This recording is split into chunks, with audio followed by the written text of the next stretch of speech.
L'Union africaine avait adopté en 2018 des mesures strictes pour les États membres qui ne respectent pas leurs obligations financières à temps. À cet effet, le Soudan du Sud a perdu jusqu'à nouvel ordre le droit de participer aux réunions de l'institution.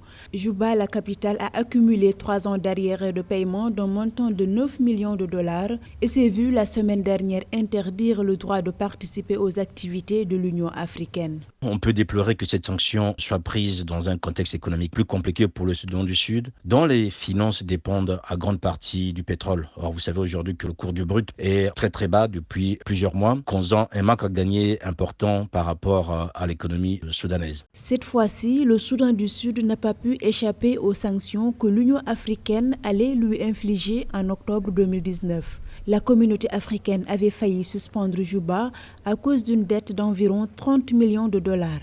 Par ailleurs, certains observateurs qualifient cette sanction de situation grave et honteuse pour un pays qui produit plus de 165 000 barils de pétrole par jour. Le Soudan du Sud est un pays confronté à une crise multisectorielle qui n'a pas encore des institutions vraiment stables, ce qui fait en sorte qu'il se retrouve dans une situation vis-à-vis de ses engagements internationaux parfois qu'il a du mal à pouvoir assurer. Et il faut aussi déplorer qu'une telle sanction est incompréhensible déjà pour l'opinion publique, puisque je vous parle du contexte économique mondial qui n'est pas assez favorable pour tout le monde. Et cela peut aussi ternir un peu l'image de l'Union africaine. D'après les autorités sud-soudanaises, des efforts sont en cours pour régulariser la situation et résoudre ce problème avec l'Union africaine ainsi que d'autres organisations. Toutefois, le Soudan du Sud souffre d'une corruption endémique. Pour cause, les hauts fonctionnaires détournent régulièrement le budget alloué au ministère dans la plus grande impunité d'après l'organisation non gouvernementale Enough Project.